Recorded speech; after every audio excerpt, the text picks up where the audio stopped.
Welcome back to the Knit Yorker podcast. I know it's been a while. I got a haircut.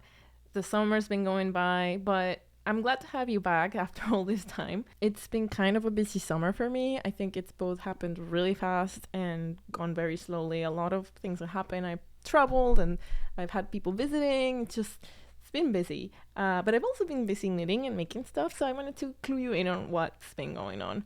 Part of my travels actually took me to a yarn store.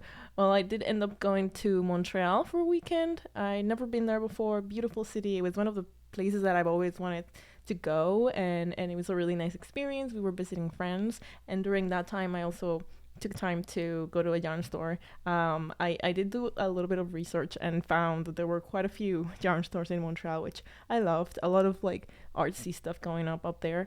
And I ended up going to La Maison Tricoté, which was a really cute little store. I wanted to buy everything. I did hold myself back and only got one skein of yarn. Here's the yarn I got. It's, beautiful, hand-dyed, kind of earthy. I think I'm more into, not earthy, but natural colors. But it is hand-dyed. It's Emilia et Philomène, and it's, I guess, local to the Quebec area, which that's what I was looking for, like just local yarn. That's how I get my souvenirs instead of just buying crap. I end up buying yarn. So a good way of telling myself, I'm not buying for my stash. I am buying a souvenir. So I think it'll be enough to make a small something. And I'm excited to use it at some point, but I also kind of just want to leave it there as my souvenir. So yeah, that was one of the cool things I was doing this summer. But let's get into the actual podcast today. I've been working on a lot of stuff, like I said, and I've been finishing stuff. Yay! I don't know if you can quite see. Today I'm wearing my mangrove tee, which is a pattern by Trust the Mojo. I think I made this in 2021, maybe a couple years ago in the summer or for the summer. This is like my go-to summer tee, honestly. It's so comfortable and it looks really nice, and it was a lot of work. It's a lot of lace going on, but I do wear it at least twice a week. It actually kind of looks a little like it's being used to a little too much. I do have to wash it a couple times during the summer because it gets sweaty here, and this is definitely one of my more workable tees that I wear in the summer. So I think it's one of those things that when it gets so hot that I can't really wear my regular knits, but I still want to wear a knit, that's when I put on this t-shirt. So let's get into what I've been making and what I've finished. First, an update since the last podcast. I did finish both of the projects I talked about there. Yay! Not the blanket that I said I've been working on for months, and that's still going on very slowly. But I did finish my prism blanket. I'll put a picture somewhere on the frame. I finished my prism blanket finally. I ended up having to do the last square in like a weird color combination, but I posted it. Actually, Pearl Soho posted it on their Instagram, which I was really proud about. It was almost like all of this ever was worth it just for them to repost my picture. No, I'm joking. I love the blanket itself. It's kind of sad that it's been so hot that I haven't quite been able to use it. It's just sitting on my couch, and it looks beautiful, and I'm just waiting for the weather to get colder so I can snuggle with tea and my blanket and sitting by the TV. Just perfect, fall weather for that. But for now, it looks beautiful. I finished it. I'm very proud of myself. It was a big make. I think it took like all of the first half of the year to make it. So I'm excited to have finished that. And I also did finish my Caress My Soul shawl, which I showed you a little bit last podcast. I will also put a picture somewhere on the frame. I did run out of yarn for that one. Maybe I needed, I don't know, another 50 yards or something for it to be the exact size. But it was towards the end, and I think it already looked good, so I made it work in a way that it is still wearable. It's still long enough to wear as a shawl. It's just a little bit shorter. I think I didn't need like a whole other a skein. I needed just like 25% of another one to finish. So I said it'll work as is, and it looks really nice. I also have not worn it out yet. Again, I finished all my warm weather things just as the summer started, so it's been just sitting in my closet waiting for the right time. But I think it's very elegant and definitely a really fun shawl that maybe I will make again. I feel like another color could work for that one. What I've been working on new things, there's been a lot going on. Like I said, I took out a challenge, quite literally, the Helter Skelter challenge from Hobby Yarn. They invited me to join, and I couldn't say no. It is Halloween designing or making challenge. So they sent me some of their yarn, which I had never worked with before. It was really nice, actually. And I went with all black yarn because Halloween, and because I decided to design a cardigan. So this was kind of a new one for me. I've never designed color work or a cardigan or with this yarn before, and it's also been a while. I think the last thing I designed was actually also for the fall. It was my cempasúchil top. If you haven't seen, put a picture somewhere. Which it was Dia de Muertos themed, so Halloween theme. I feel like this is what inspires me. So I decided to work on a cardigan, and it is the spinster cardigan. I came up with a name with a few name suggestions that I put on Instagram. You guys voted, and in the end, this is not the one that won, but it's the one that the more I looked at it, the more I felt like it was the right one. It is inspired by spiders, spider webs, and just like puns. And I didn't want a neck that was full on like a spider web. I wanted something more of a motif, like a little design on it, but not something that was too on your face, something a little more subtle. So that's why I went with that cardigan with the little motif on both sides, and the rest of the cardigan is just kind of like a regular one, a little bit vintage inspired, but not too obvious. It's a round joke in the end. So I feel like it would be more vintage if it was like a square, or like divided, if I had divided the parts a little bit.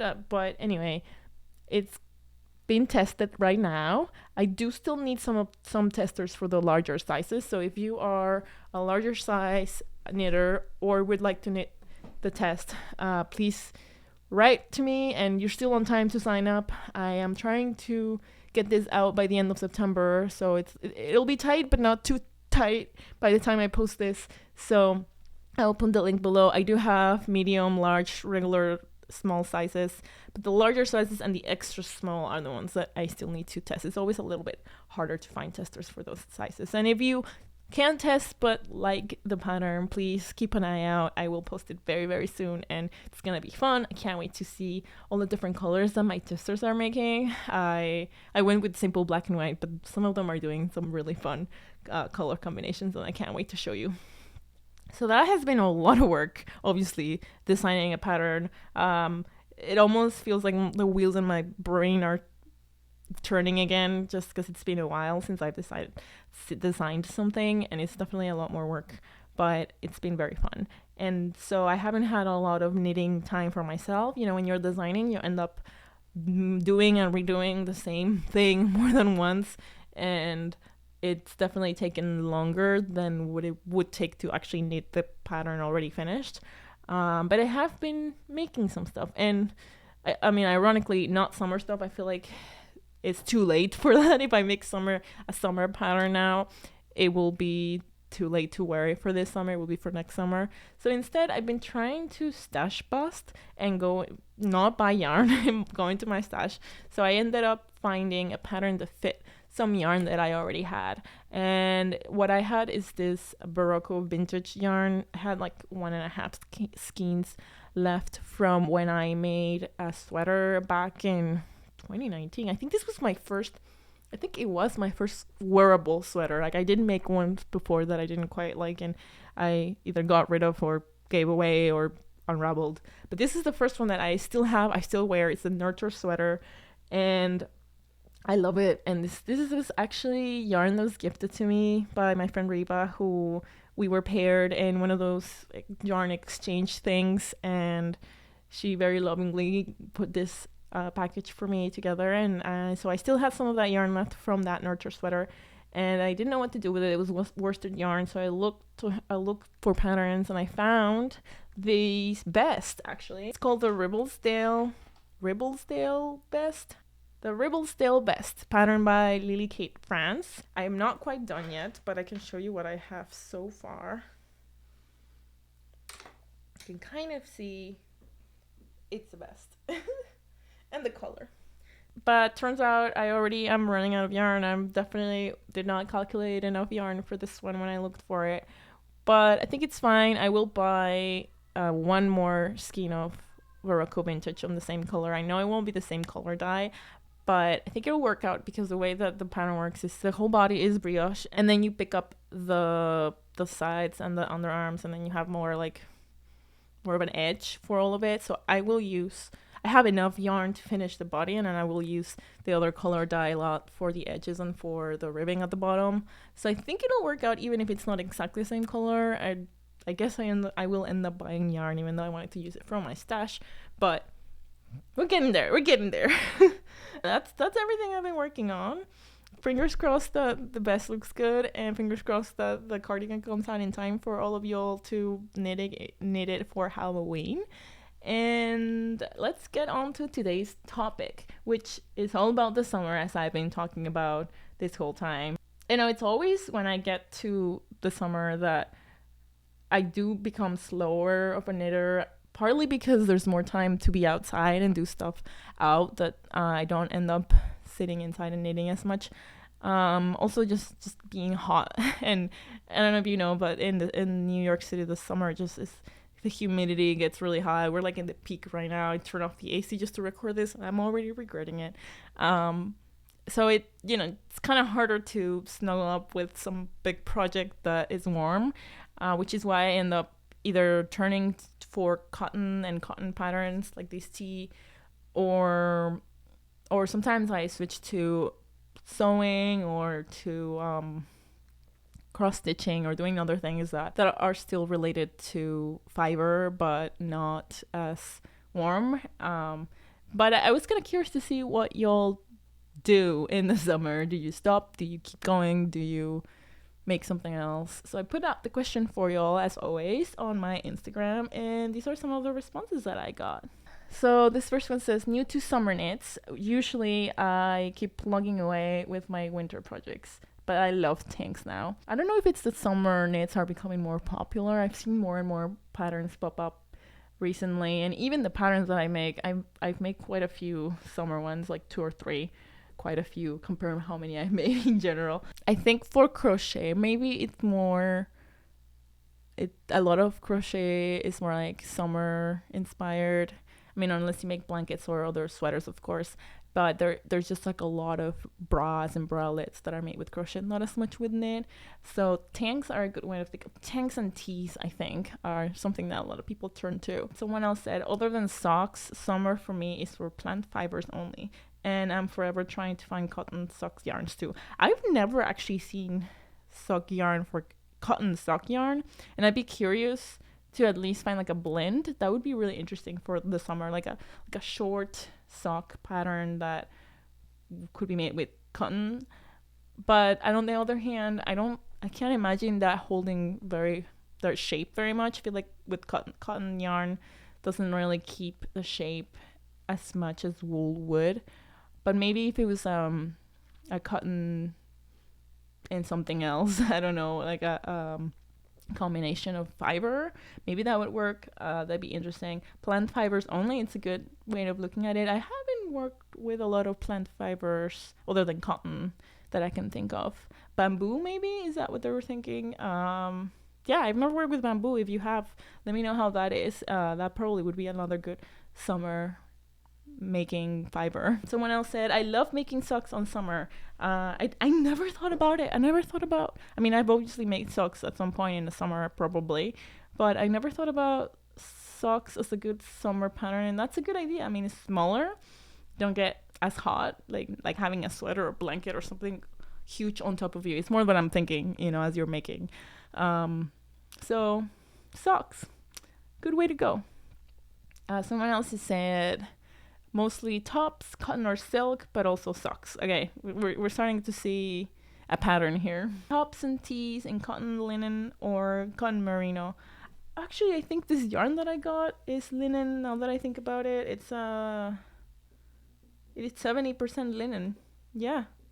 Well, look at that. Maybe I just found another cotton alternative for a summer knit. Linen for tops and tees. Good idea. Someone else said tanks and tees. So yeah, I think that's what a lot of us turn to in the summer. Someone else said, I definitely slow down, but I don't stop. Thus, this year I'm exploring other fibers like cotton, linen, etc. So yeah, I think people are thinking just changing fibers, so that you're not as warm, and turning to smaller projects seems to be a theme here. And then finally, someone said, I find that wool is more breathable than cotton, but I use both.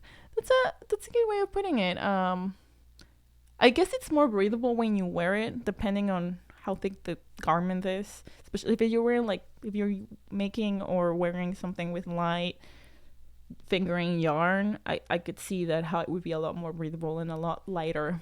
But I personally am a very sweaty person. I've always been. My hands are always very sweaty, even when it's not the summer. So it gets really hard for me. I don't know. I think just the wool just warms up my hands and makes them sweaty, and it doesn't quite work. So I try to do smaller projects, like I said, or cotton definitely helps when it's really hot.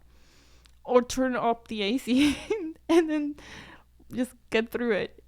Those are all the comments that were shared about summer knitting from my Instagram. Definitely keep an eye out for my next survey of what you guys think of a certain topic. If you want to follow me on @theknityorker on Instagram, I'll post them sometime in between now and the next podcast. I did want to add, some of my favorite summer patterns to this list. People didn't mention a lot of specific ones, so I wanted to give you some specific pattern examples that I like for the summer that either are on my list or that I've made before. If you are still looking to make something with cotton, linen, or other more lighter yarns, or that are more, breathable and wearable for the summer. So of course I can't stop mentioning my own patterns, and I would say my bestseller and most summer knit is the Astoria top. One of my first patterns too. It is a very fun, I call it a bralette, but it's also more like a crop top. It's made with cotton. It's a very fast knit, and I made it in a way that would be flattering, because sometimes those tops I feel like are not as stretchy or as fluttery, and so I went with ribbing, and a lot of people love it. It's, like I said, it's my bestseller. So I really recommend making that one. Obviously, I actually have a whole video of the pattern making one size only, just if you want to follow along. If you want to buy the pattern and follow along to your size, you can. Another top pattern that I really like, and I actually think this designer has a lot of beautiful summer tank tops and just tops and tees. And this one is in my queue. It's the Couture top. I think I said that right. Couture, by Luna Knit. It is such a beautiful, and you can see that there's a theme in what I like for the summer, all of the lace. I don't know, I think it just makes it more breathable, and it's also really elegant and pretty. But yes, this is a top that has lace on the top, and then the rest of it is kind of like a tank top. Beautiful, beautiful top. And again, I just recommend going to see everything in her store because so many beautiful summer patterns. If you're not into tank tops and tees and that type of stuff, but you still want to make something wearable, I do recommend looking into wraps. I really recommend the Lakeside Beach Wrap by Knit Attitude. I have not made this one yet, but just looking at the picture, it makes me want to go to the beach. It's the kind of wrap I would wear at the beach. It just feel like it would also work great not at the beach, like if you want to wear something on top of like a festival outfit or something like that. It's very cute, very airy. It looks like crochet, but it's not. One more way of knitting or crocheting in cotton but not making something that you're gonna wear that I like to do too is making bags. Crochet, I do gotta say, crochet works better for bags. It's just faster. I think they end up sturdier too than with knitting, and that's one of the things that I have made quite a lot for gifts. this specific pattern is called the Portofino bag set by 2 of Wands. It's so cute because it has like a regular market bag type of thing, and then it also has like a little water bottle bag, which I love. It's so cute. It's very peak summer theme if you just want to keep hydrating. So yeah, it's super functional. Definitely, if you don't know how to crochet, I would recommend learning just to make bags like this. It's just like a great thing to make and wear, and not wear, but bring with you everywhere in the summer. And then finally, maybe I'll end with something different, which is also a pattern of mine, but that's not why I'm plugging it in, but because I don't know where I came up with this idea, but 1 year I made a pattern for knit shorts. These are through the grapevine shorts that I think I made in 2020. I can't remember quite what year it was, maybe 2021. But yeah, they're knit shorts. So, you know, they're more lounge wear. I mean, totally could wear it out if you want, but very comfy, very stretchy, almost like pajamas, and short ones. And the pair that I made has been gifted to someone, I forget, but I should totally make another one because shorts would be a great thing to wear in the summer. So that is my episode for today. Before I get too sweaty and I need to go back to the AC, so I wanted to thank you for watching, and I will see you around on the next one. Keep an eye out for my pattern coming out really soon, end of September or beginning of October. Fingers crossed. I will have a more definite date soon, and I hope you have a great summer and that you enjoy whatever you're knitting right now. Thanks for watching.